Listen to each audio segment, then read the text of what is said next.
Hi, everyone. Thanks for joining. We're going to go ahead and get started.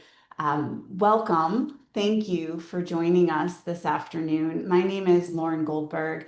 I use she, her pronouns, and I am the executive director for Columbia Riverkeeper. Columbia Riverkeeper's mission is to protect and restore water quality in the Columbia River and all life connected to it, from the headwaters to the Pacific Ocean. Our organization is a nonprofit that works in solidarity with tribal governments, and we unite river communities to make an impact for our climate, clean water, and salmon recovery. Today's webinar, Unpacking the Impacts of Data Centers, takes a rip from the headlines issue, the explosive growth of AI and data centers around the country, and particularly here in Oregon and in Washington, and brings you a tribal government's perspective along with those of nonprofits focused on climate, ratepayer impacts, and water. We'll be going beyond just the impacts of data centers to discuss policy strategies to advance climate, clean water, and salmon recovery goals in the face of this growing industry.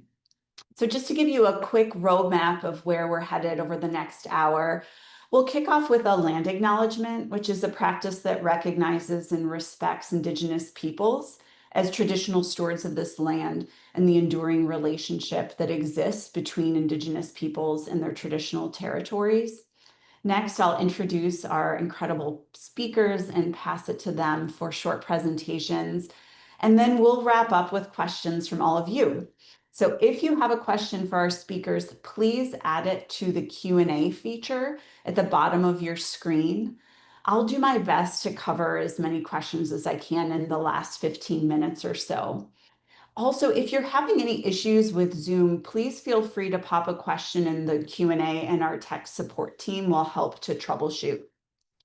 If you can't stick around for the entire webinar, or if you listen and you want to share this with friends or colleagues, we will email you a recording next week, along with resources that our presenters touch on today. So with that, starting first with the land acknowledgement, we at Columbia Riverkeeper recognize the unique and enduring relationship that exists between Native people and their traditional territories. We respectfully acknowledge that the places that we're joining today's webinar from rest on the traditional lands of Native people who've cared for these lands and waters since time immemorial and continue to do so today. I'm joining from Columbia Riverkeeper's office in Hood River, which rests on traditional lands of the Wasco, Wishram, Warm Springs, and Yakama Nation. To learn more about Columbia Plateau tribes, we encourage you to visit different tribal nations' websites, as well as the Columbia River Intertribal Fish Commission's website. And I'll also share some additional resources today after the webinar. So with that, it's my honor to introduce our speakers. First, we'll hear from my colleague, Columbia Riverkeeper Policy Director, Kelly Campbell. Kelly brings more than 25 years of experience in environmental health and social justice to her role as policy director. She works with our team of community organizers and attorneys to develop policy strategies and works with tribes and communities to advocate at multiple levels of government to make an impact. Before joining Columbia Riverkeeper, Kelly served as the executive director at Oregon Physicians for Social Responsibility for more than 13 years. She's a recipient of the 2019 Visionary Leaders Award from the National PSR, which recognized her for her leadership to transform the organization to be firmly grounded in values of equity and justice. She has many years of experience in policy advocacy at the local, state, and federal levels, including leading a coalition of nonprofits working in solidarity with the Confederated Tribes of the Umatilla Indian Reservation to defeat 13 pro-nuclear development bills in the last Oregon legislative session. Following Kelly's presentation, we'll hear from Velma Kate Valdez, who's the environmental coordinator with the Confederated Tribes and Bands of the Yakama Nation and an enrolled member of Yakama Nation. Kate completed her undergraduate degree at Washington State University and her Master's of Science at Central Washington University. Her career has been built working for over 20 years with Yakama Nation. Prior to joining Yakama Nation Fisheries in her current role as environmental coordinator, Kate spent 18 years specializing in cultural resource management and tribal government consultation as the Tribal Historic Preservation Officer for Yakama Nation.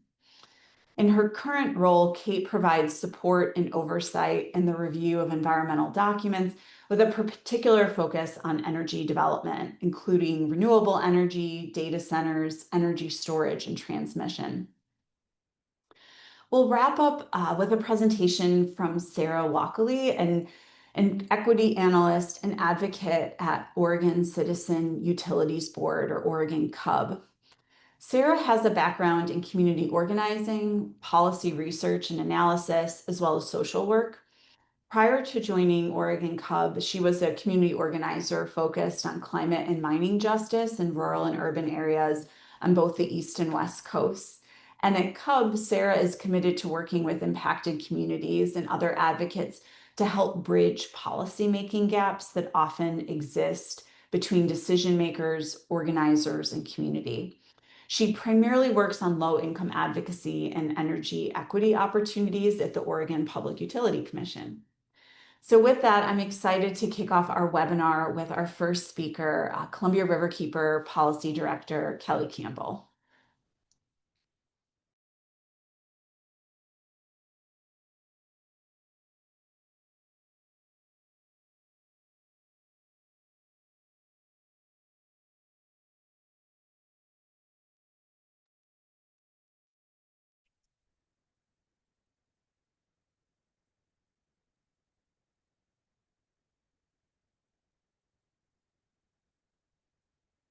Thanks, Lauren. Can everybody see my screen now?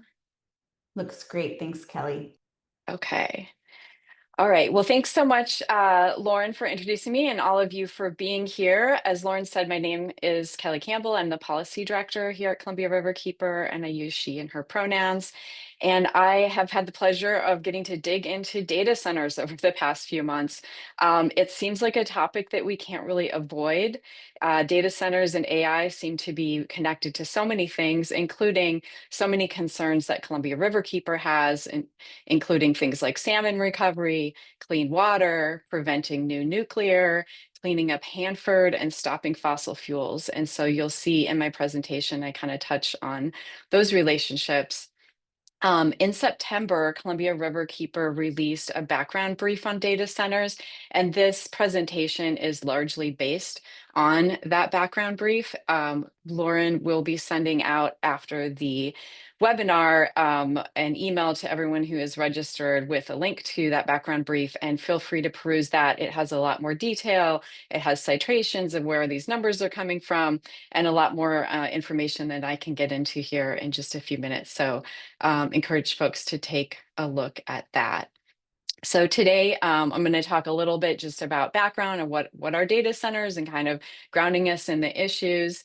Then we'll talk a little bit about 4 major risks of data center overdevelopment, and then get into some policy ideas and what you can do. So what are data centers? Well, data centers are a network of computer processors that form a key part of the physical infrastructure that supports digital functions like cloud storage and user connectivity, and notably AI computing. Some facts about data centers. AI data centers pack processors tightly so they can boost communication speed. This ends up creating more heat and requires more intensive cooling systems and water. AI hyperscale campuses can demand up to 1 gigawatt of power, which is a lot. And most new data centers are designed for 50 to 150 megawatts of capacity. Although I just read somewhere now the average is more like 300. So I think things are changing. And on average, data centers operate at about 70% of their maximum capacity over the year. Here's another way to look at it, data centers by the numbers. So every year, a 100 megawatt data center would consume over 600,000 megawatts of electricity. If it was powered by gas, this would be the equivalent tons of carbon dioxide that would equal 60,000 cars on the road for a year. And this could also power more than 56,000 homes and 100 million gallons of water, enough for 2,500 people's domestic water use. So just huge consumers of both electricity and water. Um, this is a chart that looks at what data center proliferation would do in terms of increasing electricity consumption. So you can see the historic consumption line is that black line. And then if we were to stay at zero growth, that would be that orange dotted line. Without data centers, there is projected growth, and you see that in the red line, and then growth with data centers is that white line that really pushes our consumption way up. So what we do know is if the Pacific Northwest, um, if electricity demand stayed the same, we would be able to meet our demands with little to no fossil fuels or nuclear. But with this data center projected growth, it makes that very challenging. So some risks of data center overdevelopment. Number one, data centers jeopardize the Pacific Northwest clean energy transition. Data center energy demand in the Pacific Northwest is projected to nearly triple by 2029, outpacing the growth of renewables. So to meet new demand, utilities are turning to unspecified fossil power instead of renewables. And this data center expansion really risks locking in gas infrastructure, delaying plant retirements, and advancing new fossil projects. Another risk, data center development diverts resources to false solutions such as nuclear. You've probably seen that tech companies are pushing the idea of small modular nuclear reactors to power their data centers. We know that these small reactors divert funds from proven renewable energy and can even delay cleanup at the Hanford nuclear site, which is where Amazon is proposing to build a bunch of small modular nuclear reactors to power its data centers. The other thing about small modular nuclear reactors to remember is that it would be at least 15 years from now until any of them are operational, if at all. And meanwhile, big tech is not saying they want to wait 15 years to power their growing data center demand. They're kind of pointing to nuclear as like, see, we're supporting this quote, clean energy source, which I would argue is not clean. In the meantime, they're continuing to use gas. Number three, data centers threaten salmon, water, and river health.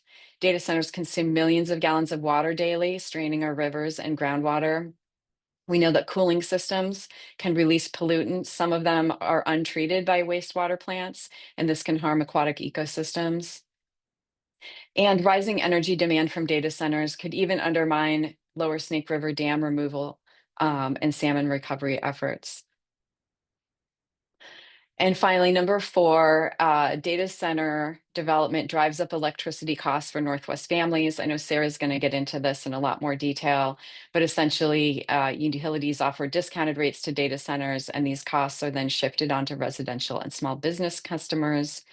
If projected demand fails to materialize, ratepayers are going to be stuck with expensive and unnecessary infrastructure or stranded assets.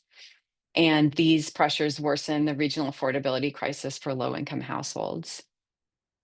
So, what are some of the policy strategy ideas for data center reform? Well, I think there's kind of three buckets the way that I've been looking at it. One is transparency. We need more than transparency, but it is shocking how little information is actually available to the public about data centers, their basic size, how much energy they use, how much water they use, who owns them. That kind of thing is not very easy to find. And in fact, we've seen examples where Google and Amazon have resisted transparency efforts from journalists and from lawmakers as well.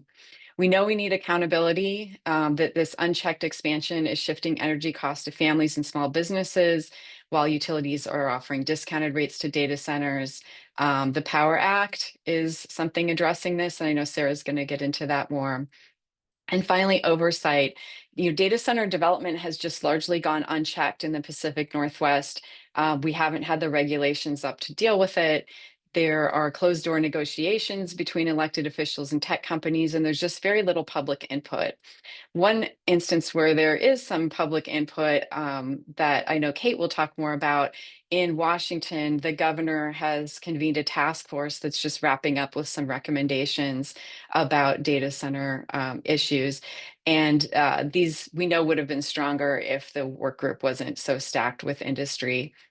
In Washington, we do know that there are some bills in the works for next legislative session that would attempt to regulate data centers. So that's some good news.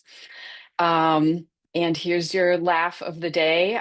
This cartoon ran in the Seattle Times a few weeks ago. We've got the AI data center robot monster who's shouting, "Give me your grid. I don't care about salmon or your higher electricity bills or blackouts. I want power." And that's kind of what it feels like sometimes. So what can you do? Again, in the email that'll be going out, there'll be opportunities such as submitting comments to the Oregon Public Utility Commission around regulating data centers to protect climate and water. We'll soon have a petition up for Washingtonians to address the governor's data center task force recommendations. So please, if you're not already on our list, you can sign up to stay informed with on Columbia Riverkeeper's efforts around data centers. And with that, I will pass it off to Kate Valdez.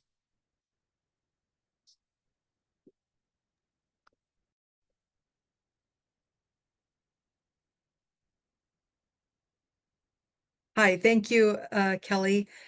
So, my name is Kate Valdez, and I'm here as well to talk about data centers in the Pacific Northwest and the implications of those data centers to Yakama Nation resources. Myself, as well as Edward Sheets, had the opportunity to be able to sit on the Washington State Governor's Data Center Working Group that was established through Executive Order 2505. And the working group was established to discuss the impacts of data centers on Washington State's economy, tax revenue, energy use, and the environment. From that group, Ed and I have participated in many meetings, have done a lot of research, and engaged in a lot of discussions. The group was made up of NGOs, industry, state representatives from different agencies. The Yakama Nation was the only tribal representative on the work group. And with that, the Yakama Nation, have put together what we see as the findings and recommendations document that we will provide to Laura, who then can share. But let's just jump into what, the Yakama Nation has identified as major issues that we are seeing with data centers is that there is going to be an increase in energy use. And this increase in energy use puts pressure on the power system that ultimately can hurt the salmon. This it increases pressure to operation and to operate coal and methane gas plants, which is not consistent with our Climate Commitment Act goals. Pressure to maintain the Snake River dams. There are, tribes within the Pacific Northwest that are trying to move to have the Snake River dams removed. We see another issue with the increase in peak loads. More pressure on the power system, again, is detrimental to the migrating salmon. More loads to the data center affects energy reliability, which in turn affects all of us. Projections are of additional energy that will be needed is 2,000 to 4,000 megawatts over the next 4 to 5 years, which just really is not realistic to be able to generate that much additional new electricity. This increases blackouts to more than 13% in the high data center scenario, according to the most recent reliability study done by the Pacific Northwest Power and Conservation Council. As many of you know, fish protections of the dams are eliminated in emergency situations. So ultimately, it stops the spilling of the water over the dams, and it runs the little salmons through the powerhouse, which is really bad for salmon. So those increased loads are a real concern and issue. There's also the concern of the effects on water quantity and quality. We found that evaporative cooling has higher consumptive water use, which could be significant if data centers are located near salmon streams or other streams with other important tribal resources.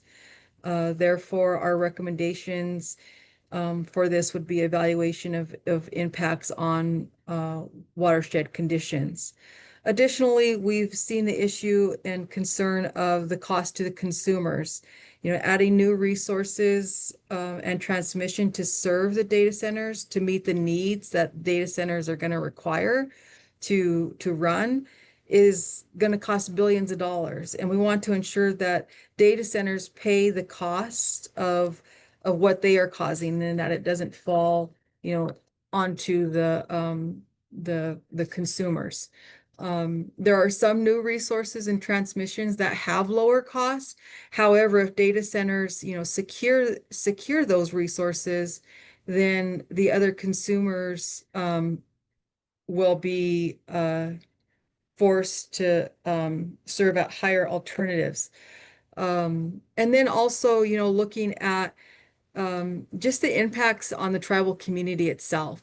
During the first round of energy development, the tribes really bore the cost and the burden of that energy development through dams. We lost 80% of our salmon runs. Income now is seen as less than half of the national average. And quite frankly, the next phase of energy development needs to protect salmon and steelhead populations and other tribal resources. There's been a decline in the returning salmon since the signing of the Treaty of 1855, where we were seeing 10 to 16 million returning salmon. We are now seeing about 2 million, with the majority of that being hatchery fish, not wild stock. So the salmon abundance is dangerously low. There are 19 populations listed on the Endangered Species Act.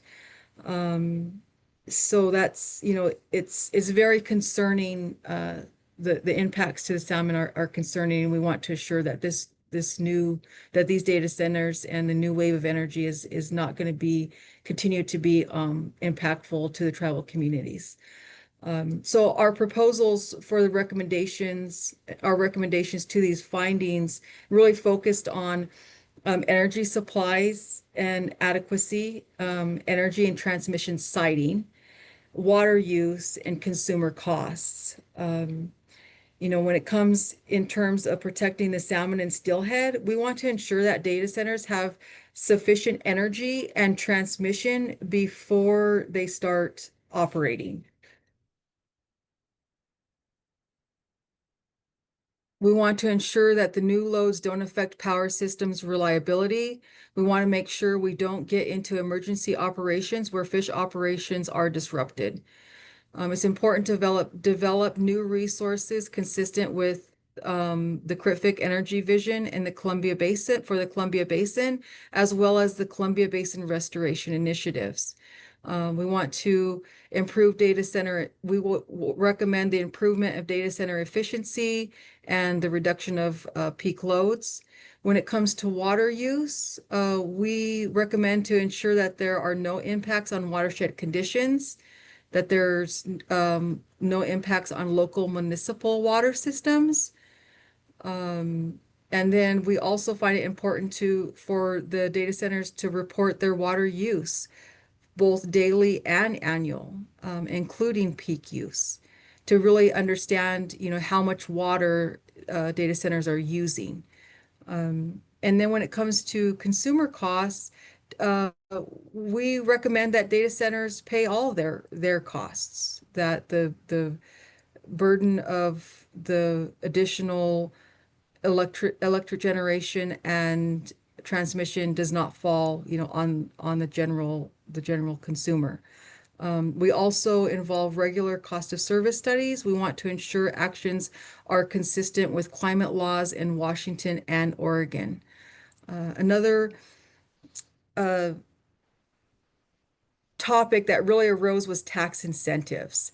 So we are looking, for additional information on tax incentives. Currently, data centers are exempt from state sales and use tax for equipment and power infrastructure. Industry is requesting that not only do these tax incentives go unchanged as they exist currently, but that they continue through 2048.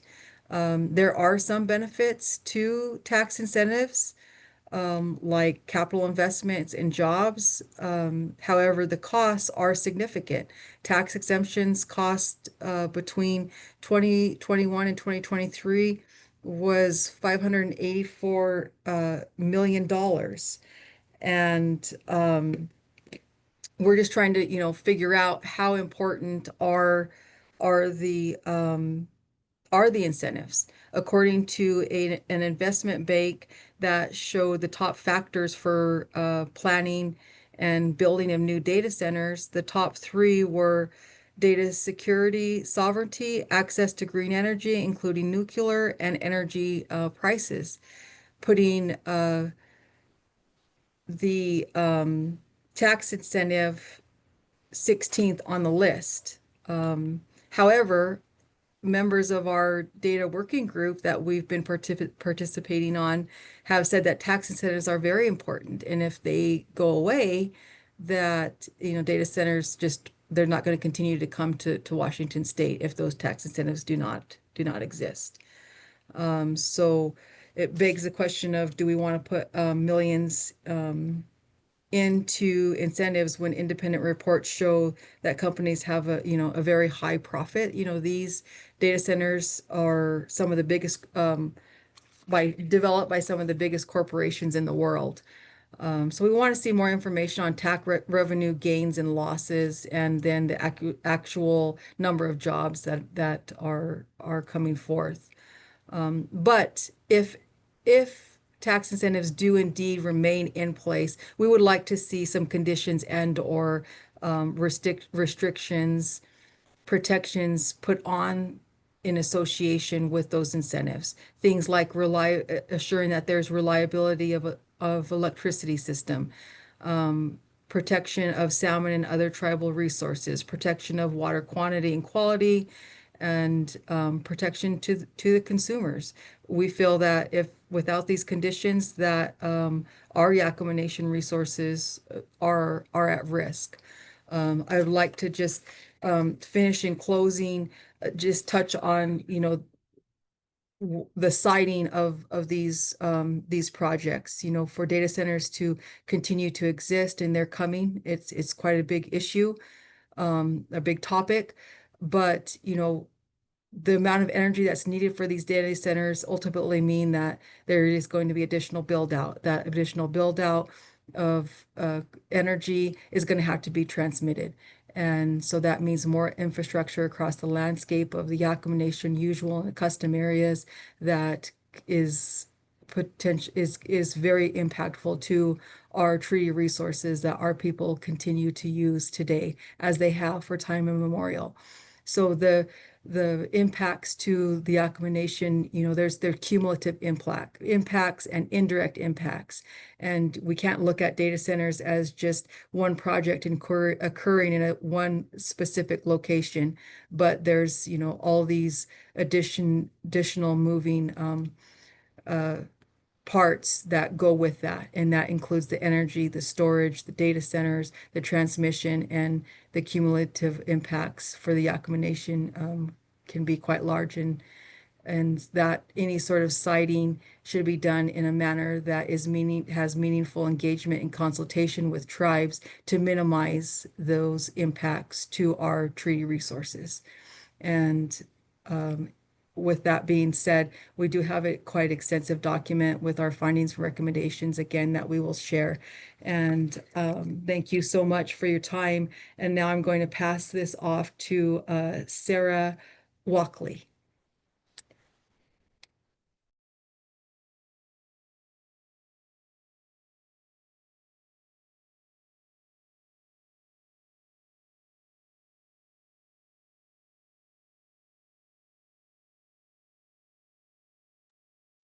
Okay. I think, can everyone see my screen okay? Looks great. Thanks, Sarah. Okay, great. Thanks, y'all. Thank you so much. Thanks for having me. Thanks to everyone who's here today, to everyone watching in the future. My name is Sarah Walkley. I'm an equity analyst and advocate at Oregon Citizens Utility Board. And if you're not familiar with CUB, we are basically an energy utility watchdog for households who pay energy bills to for-profit utilities. We were founded by a ballot initiative in 1984 because Oregonians wanted an advocate in the face of increasing corporate utility interests. And so we have been doing this advocacy now for nearly 42 years in Oregon. And I want to just be really clear about what CUB's purview is as it relates to the issue we're talking about today. And it is specific to investor-owned utilities. And there are 6 of them in Oregon: PGE, Pacific Power, Idaho Power, Northwest Natural, Cascade Natural Gas, and Avista. And I bolded the electrics. These are the ones who are most relevant to our conversation today. And also keep in mind that PGE and Pacific Power are Oregon's largest electrics. Together, their territories make up nearly 1.5 million households. And so let's jump right in. The problem that I'm going to mainly be talking to you all about today is that most Oregonians are unfairly subsidizing data center energy costs in our monthly energy bills. And there's also another problem that CUB is concerned about, and that is because of data centers' tremendous energy needs and the tremendous number of them requesting electricity service, we're in danger of not meeting our 2030 emissions requirements here in Oregon. And so how we choose to respond to these problems impacts our wallets, our health and safety, and our future in the face of the climate crisis. And so where are we in the face of these problems? Well, electricity is becoming luxury priced, even though it is a basic necessity. Without access to electricity, people face serious risks to their health, their safety, and their well-being. This includes increased food insecurity and housing instability as well. In 2024, we saw record disconnections for non-payment. We had a massive public backlash against rising rates in Oregon. And all of this is actively being made worse by actions from the federal government. And it's important to note that rate increases and the accompanying disconnection numbers that we see in PGE and Pacific Power territories are not solely because of data centers. And so not only would it be dishonest to say so, but it would also serve to inadvertently cover up other very real structural problems that exist within the rate-making process, which favors utilities and its shareholders over everyday people. And some of this is what I will touch on today. But of course, if we do not do something about this, data center growth will continue to put serious pressure on families' monthly electricity bills. And so on top of the energy affordability concerns, like I mentioned, we have concerns about not meeting Oregon's emissions reductions requirements on time. In 2021, Oregon passed House Bill 2021, which is known as the Clean Energy Act. And a major component of this law was for PGE and Pacific Power to reduce their emissions to 80% below their historic emissions by 2030. And so each graph here shows you the progress up until 2022, which is the most recent data that we have. And as you can see, these reductions are falling short 5 years out. And data center load growth is making meeting our emissions requirements more difficult. Here we see that for each utility, 2021 was really the jumping off point for explosive data center load growth. And when it comes to data centers in particular, these big energy needs equal big, expensive energy investments. And it's also harder to meet all of this massive and sudden growth with only renewable energy. And so what is at stake if we do not solve these problems? Energy affordability and timely emissions reductions are just 2 major features of a just energy transition. And without these 2 things, we are going to leave behind the people who contribute the least to these problems, who are the same people who can least afford to transition without support to do so, and the same people still who are left out of the decisions that impact all of the things that we are talking about today. And so now that we've taken this high-level look at 2 data center-related problems, how did we get to this place of subsidizing data centers' energy costs? Well, we have unprecedented circumstances, modernizing systems, but not the cost allocation for these systems, and at least a few outdated assumptions. And these things are keeping us locked in to old-fashioned ways of doing things, and this is harming residential households, but it's proving beneficial to data center customers. So let's start first with the unprecedented circumstances, which is really why I think we're all here today. In terms of the electricity grid, data centers of the sizes that we're seeing now are a new, very specific customer type that has generally very inflexible, tremendous energy needs.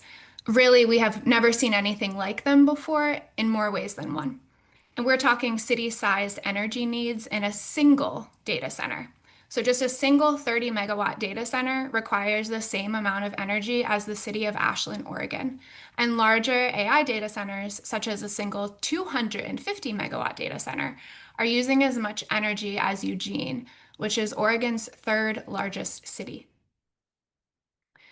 And so now add to the mix a problem that is not specific to data centers, but is made even worse by data centers and their energy needs. So you can think of the distribution system like the local grid that is made up of the wires and poles that go into your house to serve you the electricity that you need.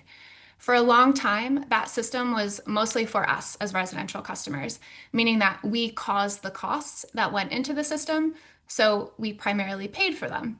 And that was fair. But now this distribution system is changing. It is becoming far more sophisticated, and it's no longer primarily serving or benefiting just residential customers. Instead, an increasingly modernized distribution system is taking shape, and it's benefiting all customers, including data center customers. Yet, residential customers are still footing most of the bill. Residential customers are effectively subsidizing the explosive costs for a modernized system for data centers and for other customers. And this leads us to the outdated assumptions that will keep harming households unless decision makers do something about them. So in short, the assumptions that we had for paying for the distribution grid no longer apply when the distribution grid has transformed in the ways that it has. And so socializing the cost of load growth is really at the root of why we unfairly subsidize data center costs. Once upon a time, it made sense for different customer types, the residential class, the commercial class, industrial class customers, to share costs like transmission costs more or less equally because for a long time, each of these classes was growing at about the same rate. And so that was fair to do. Basically, each customer class was causing similar needs for power, so we shared the costs needed to meet those power needs. But now, data centers are almost the sole reason for load growth. And sharing costs like transmission costs based on this principle is now outdated. On top of this, residential customers have actually offset our own much smaller load growth with the investments that we make in energy efficiency. And this has effectively freed up space on the grid for data centers to then gobble up.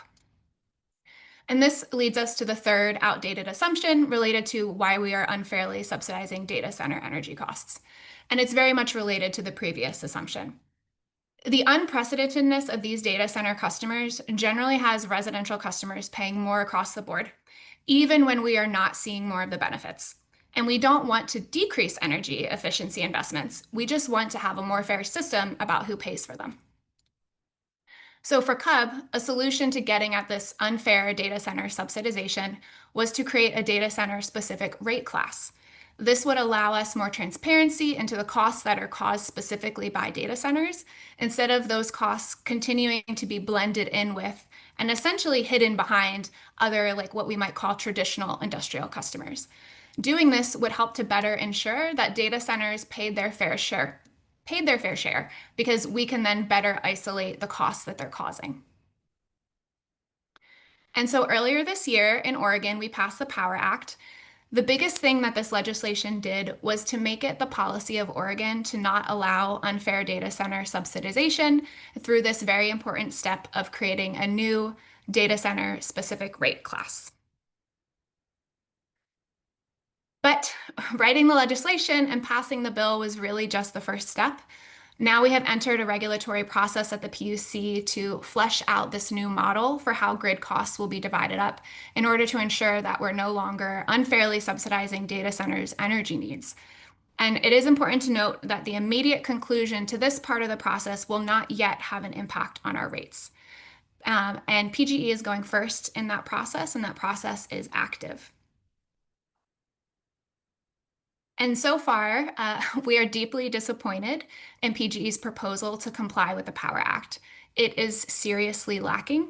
For example, while PGE says that data centers should pay 18% more than data centers are currently paying, PGE's proposal still would have residential customers subsidizing data center energy needs. In fact, PGE thinks that we should pay 42% of a large chunk of these data center specific costs. PGE is refusing also to recognize that residential households pay for most of the energy efficiency benefits while not receiving proportional benefits, which means that we are funding in PGE territory over 60% of these investments that are benefiting data centers. And to put this in perspective, if it were not for data centers coming online, PGE's system would have shrunk in the last decade thanks to energy efficiency investments that have been primarily paid for by residential households. So overall, PGE and data centers seem to see the residential customer class as a blank check or an open tab, but CUB is working really hard to fight against that. CUB's role in implementation is that of a watchdog and an advocate. We're working hard to ensure that the Power Act is implemented as it was intended. And in doing so, we're making a case to challenge the various outdated assumptions that I went over with y'all today. We also work to keep the public informed on the process. We want the public to get involved in the regulatory process at the Public Utility Commission. This historically and does remain today a very inaccessible place. And of course, this inaccessibility to the rest of us benefits utilities and data centers. So please get involved. The first link here will enable you to make comments in PGE's implementation docket that I just briefly discussed. And the second link on the right will give you an overview of the PGE case in more detail than I could provide you in limited time today. So thank you all. Feel free to screenshot the slide. Thank you all so much for your time. And I know event organizers will send out the slides and links after as well. And with that, I will pass it back to Lauren. Thank you. Great. Thank you so much, Kelly, Kate, and Sarah. If you all can join me on video, we have our last 15 minutes or so. We received a number of questions from the audience. I also received several questions from folks in advance of the webinar. So let's dig in, and feel free, if you have questions that you haven't popped into the Q&A, feel free to drop a question in there. We'll see what we can cover. The first question I have is actually for you, Sarah, so I'll keep you in the hot seat. So you mentioned the Power Act, which was enacted earlier this year in Oregon. It requires investor-owned utilities to create a new customer category for data centers, among other protections that shield ratepayers from costs and risks. But the new rules do not apply to consumer-owned utility districts, which serve about 37% of the load in Oregon. So the question is, are there any plans to advocate for legislation that would address data centers that rely on consumer-owned utility districts? Thanks, Lauren. Yeah, it's a great question. And again, CUB's purview is not utilities that are not investor-owned utilities or what are essentially for-profit utilities. However, I think what I could say about that is because those utilities are not regulated, they all operate a little bit different. They have different jurisdictions. They also even just have different demands around the data center. They have different relationships to Bonneville. So I don't really have an answer to this because it is outside of CUB's purview. But I think that if you are, if your utility, your electric utility is a COU of some kind, I would encourage you to raise the alarm on this and to, make sure you understand and have answers to how your utility is handling this. And ask for data about how rates have changed, about how loads have increased and who's causing them and that sort of thing. I think there's a lot of what I talked about today is probably also relevant to those utilities. I hope that helps a little bit. Yeah, absolutely. Thank you. So our next question is for Kate. Kate, in your presentation, you mentioned emergencies such that fish protections could potentially be eliminated. Could you give examples of what would constitute an emergency like that?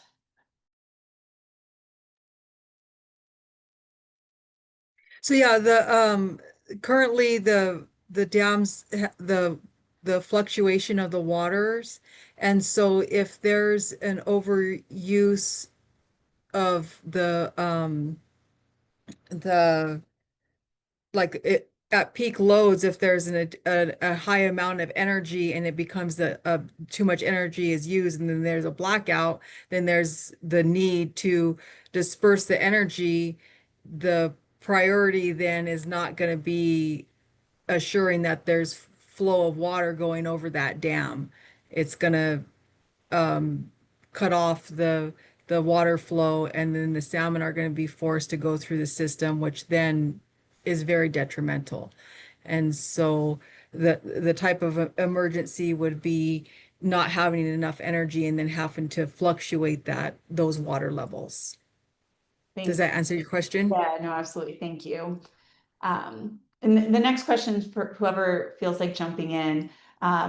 Interest in knowing, are there any examples at the community level where community or communities have successfully stopped a proposed data center or a proposed data center expansion here in the Northwest? I can jump in here with a shout out to our friends at Friends of the Columbia Gorge who worked with residents in Cascade Locks and successfully stopped a data center that was going to be going in there, I think in 2023 or so. There are examples all across the country of particular data centers, not being built that have been proposed based on community feedback. There was just one in Southwest Wisconsin a couple weeks ago. I think what's exciting to me is to see that there are becoming these networks um, of grassroots groups around the country that are starting to work together and starting to learn from each other, because this can become such a whack-a-mole problem, right? Of like, okay, you stop it here, but it's just going to go over there. But I've been privy to some of these conversations where people are excited about the Power Act in Oregon and using that as an example, and finding ways that communities can fight a specific problematic data center in their area and also be part of larger campaigns to really shift the way that data centers are being regulated and being allowed to exist anywhere in the country. Thank you. And Kelly, you might want to start with this one because you touched on it in your presentation. There was a question about whether there are any legislators, whether local or federal, state, that will carry the message that nuclear power should not be included as a solution for data center energy needs. Are you seeing those champions emerge in the legislatures, for example?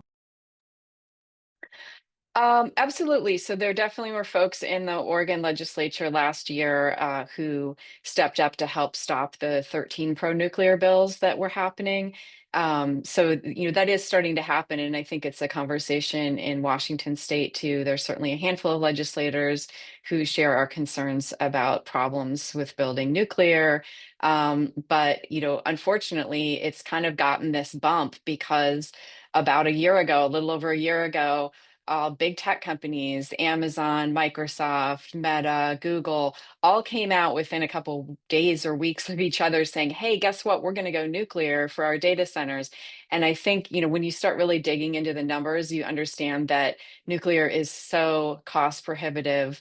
And it would take so long for any of these to actually be built that they are not a real solution. Even if you like nuclear power, they're not a real solution for data center usage right now. And I think it's in a way something that um, uh, the big tech can sort of point to this and be like, look, we're supporting quote, clean nuclear, but really they're just using gas and sort of putting that out there to confuse folks. So I think we have our work cut out for us here in the Pacific Northwest. And again, around the country, there are other efforts to oppose small modular nuclear reactors from going in. And we're in a place where we're learning from each other and starting to develop strategies. Thank you. The next question, I think, Kate, it really touches on some of the presentation that you delivered where you discussed tax incentives and the extent to which there are all of these impacts to water, to energy, beyond from data centers. And at the same time, states, local jurisdictions are incentivizing siting data centers, and you were talking specifically about in Washington. So there's just a general question of like, who's handing out these tax incentives, who's in charge, who's making those decisions. The state of Washington is making those decisions. The actual the governmental entity is created them and handing them out, and so yeah, it's it's a hard thing to grapple with, really, because we want to assure that we're protecting the resources, and it's Lauren, you said it very well, eloquently, that we're doing everything we can to protect the resources that we have, what resources are left, and then the companies are being given incentives to come in and bring in the infrastructure that's associated with data centers. Thank you. But ultimately, the Washington state government is providing those incentives.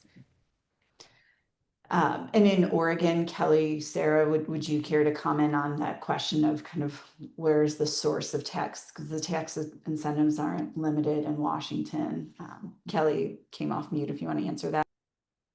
I'll just say, I know, in Eastern Oregon, where there are consumer-owned utility districts, that's where there's a lot of tax breaks being given out.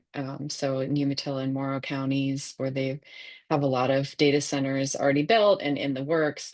My understanding is I think some of those are county-based, or maybe based in I think it would be mostly county-based or based in the local consumer-owned utility. And, this is a little bit of a we haven't allowed regulation to catch up to what these data centers really are, right? Because those tax incentives were meant for industry that's going to come in and bring jobs to the community, and data centers really bring very few jobs to the community. It's kind of a whole different animal. That's why, like, having this rate class makes sense, where we can do that, but it is a conundrum to figure out what do we do in the areas that can't be covered by where Cub is working and being covered, where it's not an investor-owned utility, because that is a more challenging space to work in, I think. Great, thank you. And one final question here, which will end on a water note, which the question is the water that's used for cooling data centers considered potable after being used? If anyone wants to comment on the end use for water that's used at data centers. I think the answer is we don't know. And part of it is that these data centers do not want to give out information about water usage. And so I don't think we can answer that, because I don't think the information is out. And there's different technologies being used at different data centers, but they want to keep this stuff secret from us. So it's hard to answer a lot of these questions that we should be able to answer. But when they're not sharing the information, it's what are they hiding? Great. Well, again, thank you to our speakers for educating us on a really complex and very pressing topic on many fronts here in the Northwest and around the country. I really appreciate the chance to hear from all of you today. And again, we'll be sharing an email after the presentation with resources and ways to take action. Columbia Riverkeeper is a people-powered nonprofit, so thanks to our supporters, as well as the foundations that support our work, for making free webinars like today's webinar on data centers possible. If you're interested in supporting Columbia Riverkeeper, our policy advocacy, litigation, community organizing, and work in solidarity with tribes, please consider donating. The same for Oregon Cub. And last but not least, we've got a QR code right here if you're interested in digging into that background or the brief that Kelly mentioned in her presentation. But we'll share all those resources over email. Again, a huge thank you to all of you for joining, to Anna for running our tech today, and to our speakers. Hope you all have a great afternoon. Thank you.